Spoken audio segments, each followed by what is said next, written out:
What is up, my friends? You are very welcome along to our brand new and improved player ratings here on Anfield Agenda. The big difference now is your player ratings are also included. So during our match reaction, we put a link in where you guys can go and vote for your scores for each player, the manager and the substitutes. And we're going to compare and contrast them to my scores. Now, I haven't seen your scores yet, so I'm going to be going through this, and your scores are going to be as much as a surprise to me as they're going to be for the audience watching. If you'd like to contribute moving forward, as I said, just keep an eye out for that link in the match reaction live show, and you will be able to contribute. I'm going to go through, as I always do, giving the players, manager and substitute a score out of 10, asking you guys to let us know your thoughts in the comment section. Drop a like on the video if you enjoy it, and most importantly, my friends, we'd love you to hit that subscribe button. As you can see in the bottom right hand corner, we are being brought to you today with thanks to Surfshark, and I will be back in about 80 seconds time to go through all the scores and player ratings. Until then, a little word from our sponsor, Surfshark. This video is sponsored by Surfshark, the best VPN on the market. Surfshark is an app or browser extension that allows you to change your location to access websites in other countries and keep you safe and secure from hackers. Using Surfshark, we here in Ireland can access other countries' Netflix libraries or other streaming platforms like DAZN in Spain for all those important Premier League games. Surfshark keeps you safe and private by protecting everything you do online. Everything. When your device connects to the internet, all that information is, in a way, blurred out. Surfshark is particularly useful for keeping you safe from being hacked if you use public Wi-Fi. Let's say you're in a cafe, you're at college, you're out and about, they've got you covered. Surfshark allows you to use one subscription on unlimited devices, meaning you can share your account with friends or family or that neighbour who's a little bit cheap. On top of all of this, Surfshark offers a 30-day money-back guarantee. You can also upgrade to Surfshark One, which includes the VPN, an alert system for breaches related to your data, such as emails and credit cards, and an antivirus software for your desktop. Our sign-up offer gives you Surfshark VPN for a little over €2 a month. Simply scan the QR code on screen right now, or use the link in the description and enter the code Anfield Agenda at checkout.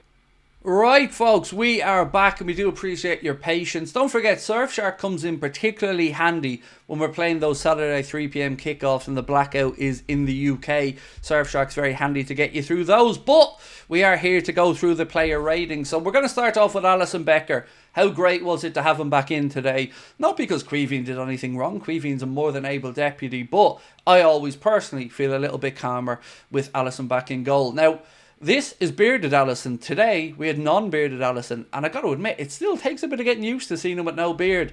That being said, he was in no way a fault for their goal today, and I thought he put in a good shift, did all the saves you would expect him to, commanded his area as you would want him to, and of course was playing sweeper-keeper very well in and around the penalty area as well. So I'm always calm when Ali is playing, so that all in, I've given him a score of 8, and the Anfield Agenda audience a little bit worse than me. You've gone for a 7.2 average, and again, I'm going to see your scores in real time. I haven't seen them yet, so I've gone for an 8, you've gone for a 7.2. Next up, and this one really interests me, Trent Alexander-Arnold.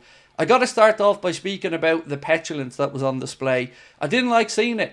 We'll talk about his performance, and I thought he was okay in that regard, but that was a yellow card that was completely avoidable and unnecessary. Started it off with a silly little foul and a push into the back of the Wolves player, and then he kicks the ball away and gives Anthony Taylor no choice. So he needs to improve on that, because if he had have needed to make a last-ditch challenge or to take one for the team with regards to stopping a counter-attack, he wasn't able to do it because of that silly yellow card. So I'd like to see him remove that from his game. That being said, I thought it was an okay performance today from Trent. Nothing to write home about, but nothing terribly awful either. So I've given him a 6, but you guys, feeling a little bit more generous, you've gone and given Trent a score of 6.5. Next up is Ibrahima Konate, who today went from the sublime with his header to the ridiculous with his defending for the Wolves goal. I found this a particularly difficult one to give him a score on, because I think he's played really, really well this season, and outside of that madness, I actually thought he did okay today as well. I don't know what he was doing. There's a phrase in football that you've all heard, and you've probably all heard from your own coaches growing up when you were little boys and girls playing the game. If in doubt, put it out and he should have done that today. He will learn from it, I've no doubt about that. So all that in, the mistake, the goal scored, I've given him a score of 7, and you guys, we're not too far away here. You guys have gone and given Ebu a 7.3. Next up, Virgil van Dijk, our captain, and again, I thought he put in a really good performance today. I've got no faults with Virgil. The goal was just a mess all around, from Andy Robertson's missed time challenge to Ibrahim Konate not jockeying the ball out over the line, and even after that we still could have cleared it. But we've only conceded 2 goals in the league in 6 games. We're currently top of the Premier League, just in case you haven't heard. And I thought Virg played well today. In fact, he was right on the edge of getting into our man of the match poll. I've given him a score of 8. You guys, a little bit less. You've gone for an average of 7.6 for Virgil van Dijk. Next up, Andy Robertson. Actually, let me rewind back to Virgil for a minute, because I've got to put my hands up here on something. I questioned his captaincy last season, not because I didn't think he was a good enough player, because I thought the role was maybe asking too much of him. This season, I think he looks way more comfortable in a leadership role, and I do like his influence on the team. So I just want to put my hands up on that one. Andy Robertson. I thought he actually played okay today. Coming off at the end, I think he had his Achilles raked by a player, which is why you've seen him kind of limping off. Right decision from Arne Slot to give him a breather, particularly with Bologna coming up. And his challenge on the edge of the box, he could have done better for their goal. He could have. That could have been nipped in the bud if he had won that challenge. But I like Robbo, and I love these underlapping runs of his where he goes from the left, cuts infield and runs in. And I always like to see him getting into the penalty area as well. So I think he did okay today. I'm going to give him a score of 7. And look at that. You guys are right there as well. Exactly the same. A score of 7 from the Anfield Agenda audience. Next up, our boy, the star boy, the player of the season so far, and your Anfield Agenda man of the match today. And just in case you think he isn't deserving of all the praise that he's going to get from me, and of course from the Anfield Agenda audience, he had 8 duels out there on the pitch today, won every single one of them. Had 3 tackles, sliding tackles that he won, or tackles that he won as well. His distribution was, I think, up at about 95% pass success rate. The stats back up the eye test. He was our best player by a mile out there on the pitch for me today. So I'm going to continue to do what I've done most of this season, which is give him a score of 10.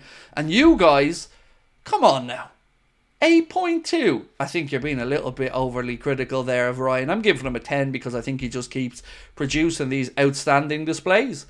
Next up, Alexis McAllister. So if I was to rank the midfield today from 1 to 3, I would have Ryan as the best, McAllister second, and then SZOBOSZLAI probably the third. He needs to just add a little bit more to his game. With regards to moving forward, I'm talking about. Somebody said something to me in the match reaction that I never thought of before, but I think it's a really good point. They say, is his influence really one that's helping Ryan Gravenberch? And are we not giving Alexis the credit maybe for some of his performances? So I think there might be something to that. Today though, I didn't think we wrestled control of that midfield quick enough. On the first 15-20 minutes, we just weren't at the races. So I'm going to give Alexis a score of 8 today, and you guys have gone a little bit less with a 7.1. I love him though, so I am a little bit biased, and maybe I've gone a little bit too high, but I do love me some Alexis McAllister.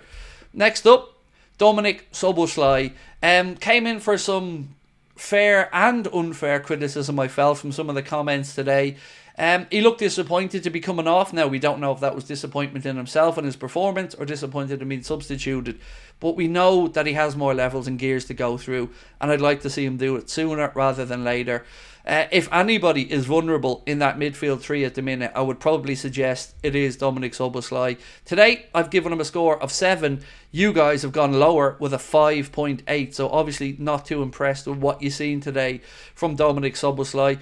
You guys are tough taskmasters, I'll say that for you. Maybe I'm being a bit too generous here, but you know, we did win, and I'm giving him a 7, but you guys have gone for the 5.8. Right, Lucho. And this is a game where I think Lucho wasn't at it. And that's okay, because he's been pretty much top-notch every other game this season. You'll always get the graft and work rate from Lucho. But I thought that the manager making the change and bringing Gakpo on was a sensible one. So today I'm giving Lucho a score of 6. And you guys have gone a little bit higher with a 6.3. But I would say this is a performance in isolation really for Diaz more than anything else. He's been brilliant this season. Next up, the great man, Mohamed Salah. Right, where to go with this today? Firstly, I think people need to just take a breath sometimes with Mo. I used to be called the person that wasn't giving him the credit, or a hater by some. And lately I'm being called an apologist by some for Mohamed Salah's performances. I call it as I see it. And today, no doubt, he started the game in a manner that was unacceptable, as did most of the team. But I thought as the first half went on, his influence on the game grew. There was one lovely moment as well where he received the ball wide right, took it in and knocked it past the player and went running down the right hand side. Can't remember if he was fouled or not, but it was a good bit of play from Mo. And as the game went on, I thought he grew into it. Yes, there was the counter-attacking chance where he didn't play in Curtis Jones correctly. He underhit the pass and Wolves defended it. Did score his penalty and took it very well. I thought mixed up his attacks as well today. Wasn't always looking to cut in on his left foot. Was willing to go around the outside and get to the byline at times as well. So I've given Mo a score of 8 today. And you guys, again, hard taskmasters, have given him a 6.6. I thought it was a very well taken penalty as well today from Mo. I love the composure that he takes a breath and calms himself before he steps up. Diogo Jota. So, little special mention for him for the assist for Ibrahima Konaté's goal. It was on his left foot as well. He really is a very two-footed player. A great cross delivered by Diogo. Didn't manage to get on the score sheet today. Probably is a little bit vulnerable if Darwin is available for Wednesday. Maybe him or Chiesa will get the nod. So today I'm giving Diogo a score of 7. And you guys not too far away with a score of 6.8. Right, we move on to the substitutes now. Cody Gakpo, who, could be knocking on the door for a start in one of the next 2 games. Bologna on Wednesday and Crystal Palace next Saturday. I thought he did okay when he came on. I mean, we didn't really kill off the game, so I'm not going to overly praise the attacking players that came on, but we also didn't make any mistakes. So I've gone for a 7. You guys a little bit lower with a 6.5. Curtis Jones, who I actually thought did well when he came off the bench today. I also thought it was the right substitution from Arne Slot because SZOBOSZLAI just didn't look comfortable out there. So I've given him a score of 7 and you guys, again, a little bit lower at 6.4. Now we need to figure out here, am I being too generous or are you guys being too difficult as taskmasters? Maybe the truth lies somewhere in the middle. Next up is Joe Gomez, and look, I found this is the one this week that I found the most difficult to score because he only came on for a few minutes, didn't really do too much or do anything wrong, so I'm going to give him a score of 6, and you guys are pretty much similar with a 6.1. And finally, our manager, Arne Slot. He's overseen 5 victories from 6 so far in the Premier League. We've only conceded 2 goals, and we're sitting top of the Premier League table right now. But today, I was still concerned because we've started games too slowly at times this season. You know it, I know it, I'm sure the manager knows it as well, and we've got to figure that one out.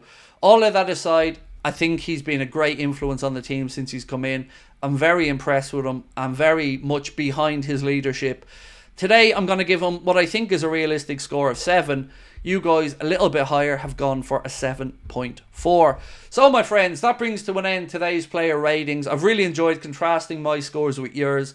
But, of course, we want to know your thoughts again in the comment section. Drop a like on the video if you've enjoyed it. And for me, well, look, that's my content done for the day. I will see you guys back tomorrow at 8:45 for the late night agenda. Don't forget, if you want to come and see us in Liverpool November 15th, you can get your tickets with a link in the description of this video. And thank you again to our sponsors, Surfshark. I will see you guys tomorrow at 8:45. Until then, enjoy match of the day, but most importantly, enjoy knowing that right now Liverpool are top of the league. Say it again, we are top of the league. Much love, my friends. Bye-bye.